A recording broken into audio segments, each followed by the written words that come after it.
पौड़ी के सुमाड़ी क्षेत्र में बन रहे एनआईटी के स्थायी परिसर का निर्माण कार्य ग्रामीणों के विरोध के कारण रुका हुआ है। ग्रामीणों का कहना है उन्होंने जमीन दी, लेकिन स्थानीय युवाओं को रोजगार में प्राथमिकता नहीं दी जा रही और बाहरी लोगों को काम दिया जा रहा है।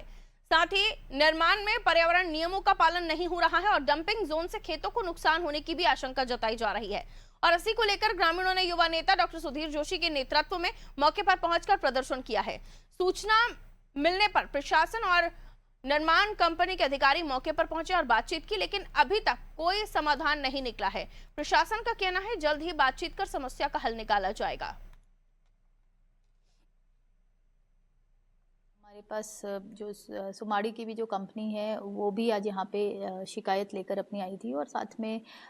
पहले भी वहाँ पे काम रुकवाने के संबंध में एक इन्फॉर्मेशन प्राप्त हुई थी और उसके संबंध में हम लोगों ने एसडीएम को भी निर्देशित कर दिया है। तो कुछ रोज़गार वाला जो इशू था वो रिजॉल्व हो चुका है और बाकी इश्यूज़ पे भी वार्ता की जा रही है और जल्दी सभी इश्यूज़ रिजॉल्व हो जाएंगे, क्योंकि एनआईटी का काम भी एक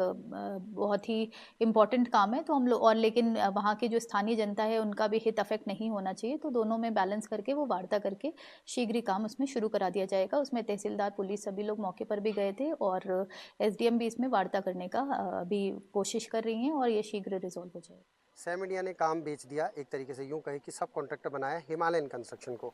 अब सबसे पहली बात ही हमारी है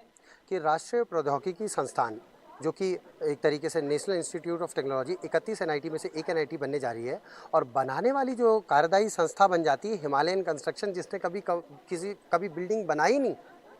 जिसका स्पेशलाइजेशन अगर किसी में है तो उसका रोड बनाने में स्पेशलाइजेशन है हिमालयन कंस्ट्रक्शन का, उसका ब्रिज बनाने में है, पुल बनाने में है, लेकिन उसने कभी बिल्डिंगें तो बनाई नहीं। तो हमारी सबसे बड़ी एक तरीके से इनसे भी सवाल ये है कि भाई आने वाले समय में जो स्टूडेंट यहाँ पढ़ने के लिए आएगा, जो प्रोफेसर यहाँ पढ़ाने के लिए आएंगे, जो कर्मचारी यहाँ नौकरी पर आएंगे, वो कैसे इन बिल्डिंगों में रहने वाले हैं और कंपनी कौन सी है जिसने कि कभी बिल्डिंग बनाई नहीं।